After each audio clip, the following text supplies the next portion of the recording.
In May 2026, the Pentagon opened a website called war.gov/UFO and uploaded everything it said it had been hiding. What it revealed was not an answer. It was the most expensive confession of ignorance in human history. 162 files, 4 federal agencies, decades of accumulated footage, memoranda, and sensor data, all funneled through a freshly minted interagency program with the acronym PURSUE, which stands for Presidential Unsealings and Reporting System for UAP Encounters. The name alone required a committee. The central question it raises requires something else entirely. When the most powerful surveillance state ever constructed tells the public we do not know, is that admission an error, an institutional limitation, or a deliberate architectural choice? The distinction matters more than anything inside the files themselves. The portal went live on May 8th. No press conference, no primetime address. The War Department, formerly the Department of Defense, renamed in September 2025 in a bureaucratic reshuffling that carried its own quiet symbolism, simply posted a landing page and began populating it with documents. 120 PDFs, 28 videos, 14 images. Additional files, the site noted, would arrive on a rolling basis, a phrase borrowed from quarterly earnings reports and software patch notes. Not from moments of civilizational reckoning, the sourcing was genuinely unprecedented. Records came from the FBI, NASA, the State Department, and the Pentagon itself, converging into a single public archive. These agencies agree on remarkably little in the ordinary course of governance, budgets, jurisdictions, threat assessments, even cafeteria vendors. On the subject of objects they cannot identify, however, consensus arrived with uncommon speed. PURSUE was the mechanism. Its mandate, stated on the portal in language scrubbed clean of personality, directed a multi-agency effort to expeditiously find, review, identify, declassify, and publicly release unresolved, unidentified, anomalous phenomena-related records. Every verb in that sentence implies forward motion. The noun that governs them all, unresolved, cancels the momentum entirely.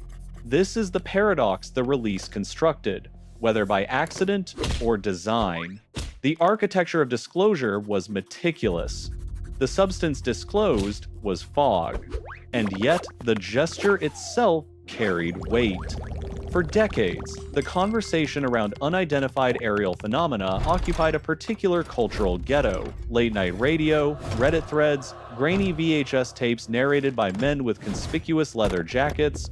By routing the material through 4 pillars of the federal establishment and stamping it with an official acronym, the government did not validate any specific claim. It validated the category. The unknown became an administrative line item. The story is not about whether aliens exist. The story is about what happens when a certainty-producing institution begins mass-producing uncertainty instead. Stay with that thought. The question of which uncertainty matters more is the only one the archive refuses to answer. Now, consider the arithmetic of what was actually made visible. Of the 162 files released, 108 contain redactions. 67% of the archive. 2 out of every 3 documents arriving with sections blacked out, excised, or simply absent.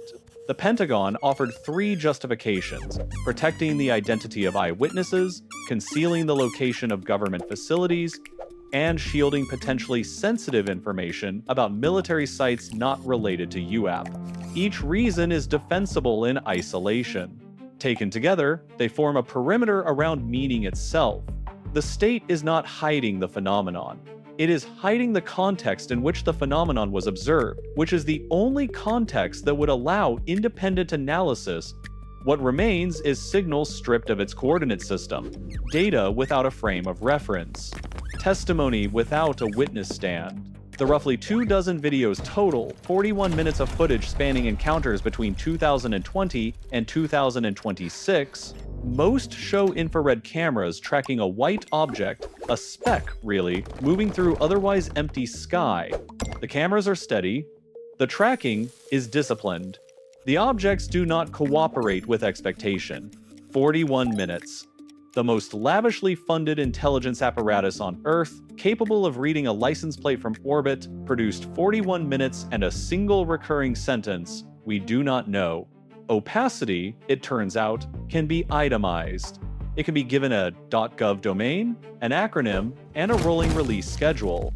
The question is whether itemized opacity differs in any meaningful way from the silence that preceded it, or whether it is simply silence wearing a lanyard. And somewhere inside that archive, captured over Greece in 2023, a small object executed multiple 90-degree turns at 80 miles per hour. The report noted the maneuver. It did not explain it. Nobody has. The redaction arithmetic of Part 1 established what the archive withheld. Part 2 concerns what it actually showed, and what the footage revealed was not reassurance, but accumulation. Case after case multiplied until denial began to resemble a clerical error. 28 videos, 41 minutes in total, captured between 2020 and 2026 across military theaters spread over 3 continents and 2 oceans. Most were forward-looking infrared feeds, the kind of monochrome tunnel vision used to track heat through darkness, where a target shrinks to a white fleck and the world around it dissolves into grain. Iraq, Syria, the Indo-Pacific, Greece. Each clip arrived tagged with timestamps, sensor modes, coordinates, and file notes typed in the neutral dialect of defense bureaucracy. The machines had done their work. They found objects that did not want to be found. A trillion-dollar surveillance apparatus can do that before breakfast. Naming what it finds is where the machinery stalls. The footage is almost aggressively unspectacular. No polished discs, no theatrical lights hovering above farmhouses. Instead, there is the antiseptic syntax of military optics. A reticle fixed at center, numbers crawling at the margins, a tracking box trying to keep pace with motion it was not tuned to predict. Operators breathe into headsets. Buttons click. Somebody mutters a heading, then goes quiet. The object stays in frame anyway, a bright pinprick behaving with complete indifference to the system staring at it. The release paired those videos with 120 PDFs and 14 still images, a 6-year forensic catalog assembled across at least 4 federal agencies. FBI case files sit beside NASA observational assessments. The State Department contributed diplomatic cable traffic from at least 5 countries where officials reported encounters through formal channels. Cables were drafted, transmitted, archived. The diplomats filed what they saw. The vocabulary for what they saw appears to have been filed somewhere else. That is the paradox the archive constructs with almost mechanical exactness. Each additional file increases certainty that something was observed while reducing certainty about what precisely was observed. Sensor fidelity rises, explanatory fidelity falls. Sensor fidelity and explanatory fidelity began as parallel instruments of the same investigation. The archive is the record of the moment they permanently diverged. Take Greece, 2023. One report among 162 describes an object making multiple 90-degree turns at roughly 80 miles per hour. The sentence sits in a PDF bracketed by black redaction bars and classification stamps. Visually mundane, conceptually radioactive. 80 miles per hour is not remarkable. A commercial drone can manage that and still have battery to spare. The fracture appears in the geometry.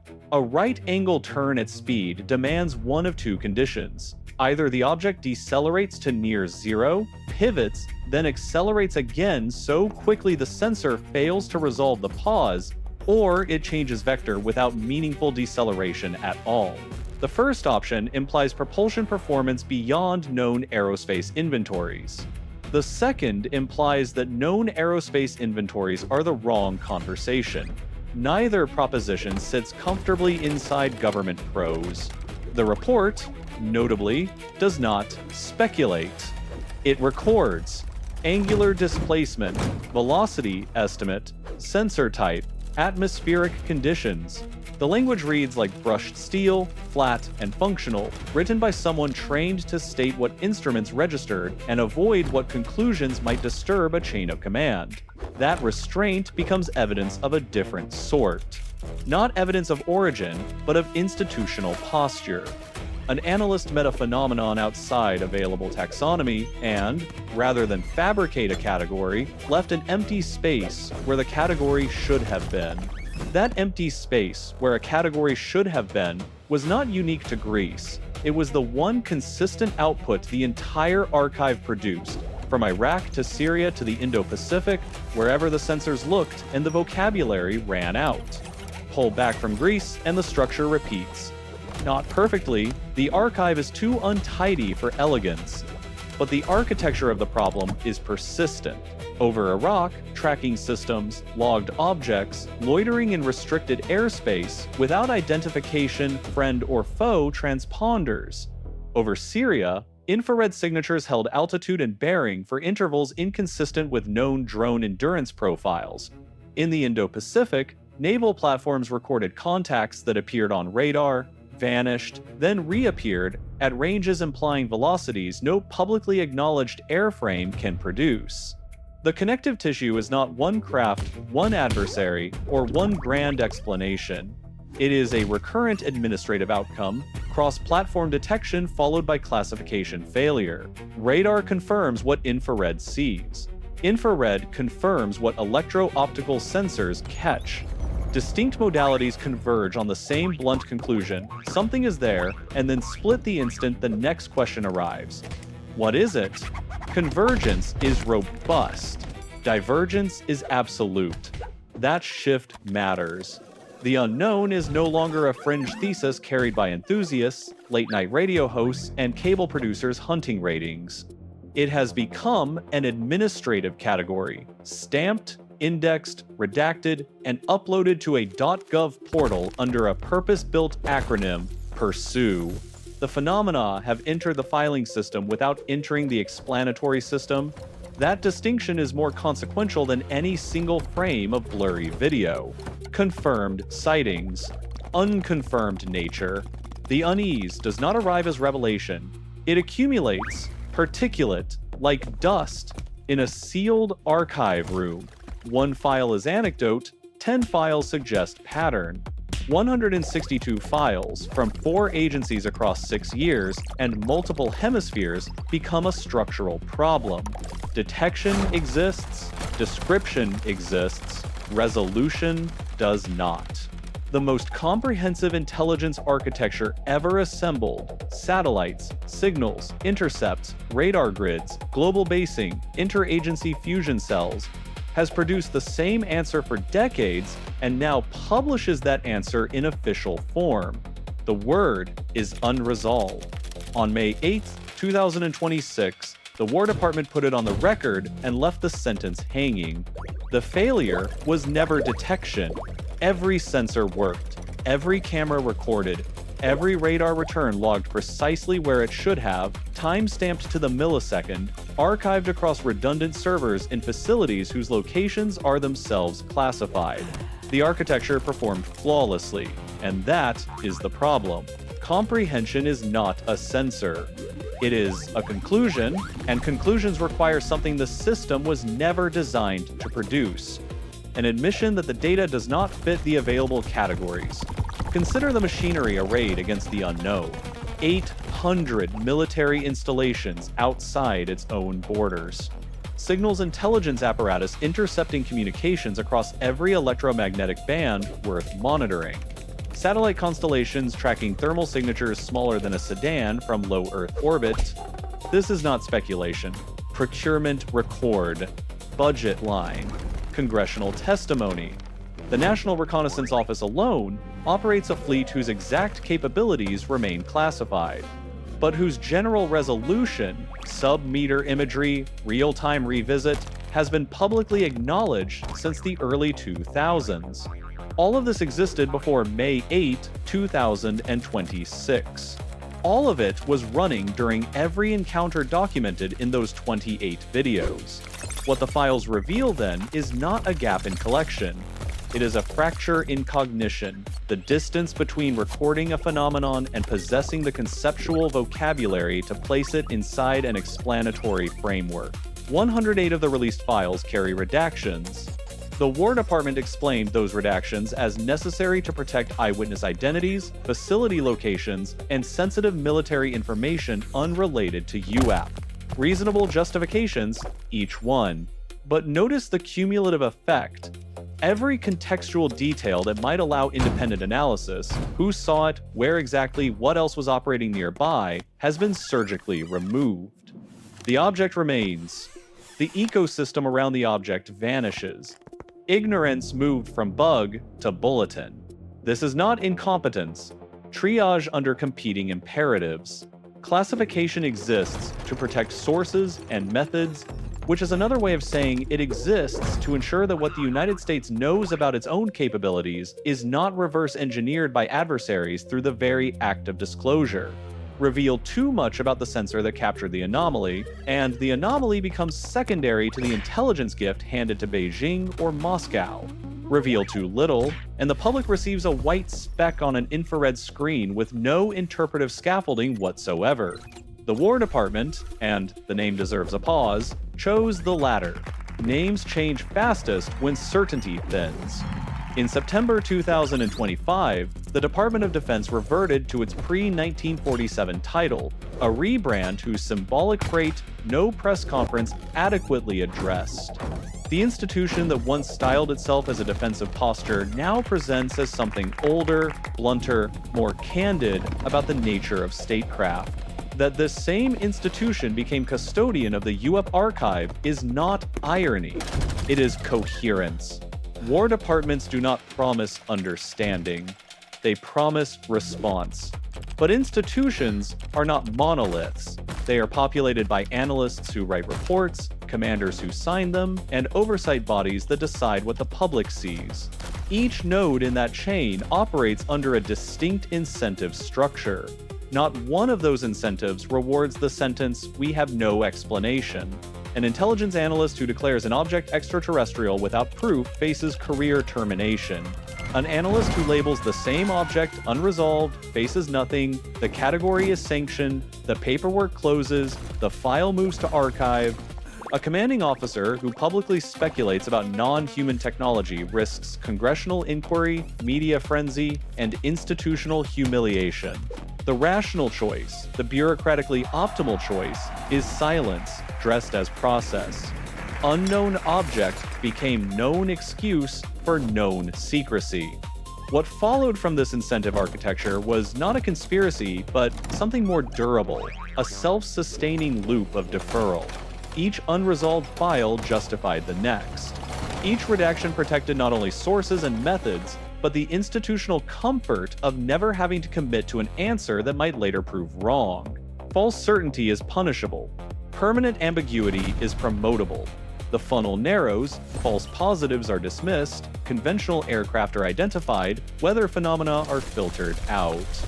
And what remains at the bottom is a residual category too small to command institutional urgency, yet too politically expensive to ignore. This residual is what arrived on war.gov/UFO. The most powerful military ecosystem in recorded history has filmed objects it cannot classify, tracked trajectories it cannot replicate, and documented behaviors. 90-degree turns at 80 miles per hour, transmedium movement, sustained operation without visible propulsion that its own physics models do not accommodate. The official position as of May 2026 contains no extraterrestrial confirmation. It also contains no terrestrial explanation. The state can deny origin and still fear behavior. That dual posture, denial without explanation, is not evasion. It is the most honest sentence available to an institution that cannot reveal how it knows what it knows, without compromising the apparatus that allowed it to know anything at all. The confession is real. It is also incomplete by design, and the design is not optional. So the old question, "Are we alone?" quietly dies in a government PDF, replaced by something the architecture was never built to answer. If institutional ignorance is honest, if the apparatus has genuinely reached the limit of its explanatory power, then the debate shifts from what is in the sky to what happens on the ground when the machinery admits it cannot see. The portal updated. 17 new files appeared on war.gov/UFO without announcement, without press briefing, without a single sentence of context. One was a video, 53 seconds long, and it was not taken from an aircraft. The central question was never about the objects. It was about the institution producing the answer. If the United States government states we do not know, is that error, institutional limitation, or policy design? And the 162 files on war.gov/UFO deliver a verdict that satisfies none of the three categories cleanly, while implicating all of them at once. The answer? Institutional limitation dressed as policy design, executed with the bureaucratic grammar of error management. The redactions across 108 files do not suggest conspiracy. They suggest a classification system protecting sources, methods, and facility locations, while the residue of that protection happens to amputate the very context that would make the remaining evidence interpretable. The infrared footage from Greece, Iraq, Syria, and the Indo-Pacific is authentic military sensor data. The 90-degree turns at 80 miles per hour are recorded, not alleged. Cross-platform tracking across 6 years and 4 agencies is archived, not speculative. What remains absent is not the observation, but the ontological framework to absorb it. The apparatus saw, the apparatus filmed, the apparatus cataloged, and the apparatus, having done all of this with considerable technical sophistication, published the word unresolved. Not because it shows ignorance, but because fabricating certainty would require lying about what its own evidence could support. This is not evasion. It is the sound of a prediction-oriented state reaching the boundary of its predictive capacity and, for the first time in its institutional life, saying so out loud. That admission carries consequences far heavier than any extraterrestrial confirmation would. Consider what the disclosure actually restructured. Before May 8, 2026, a pilot who reported anomalous aerial behavior risked career stigma, informal ridicule, and the quiet professional death of being labeled unreliable. The Pursue framework inverted that calculus not through cultural persuasion, but through administrative architecture. Silence in the cockpit became a larger institutional liability than reporting the inexplicable. The filing mechanism itself altered the risk equation. Bureaucracies do not need to believe in phenomena to process them. They need only a form, a database, and a directive. All three now exist. The public received something structurally different. Media metabolism demands verdicts: guilty, innocent, alien, drone, weather balloon. War.gov/UFO supplies none. The 120 PDFs, 28 videos, and 14 images constitute a dossier without a defendant. An investigation without a closing argument. Transparency arrived pre-redacted, and the architecture of rolling releases ensures the archive will grow without converging on resolution.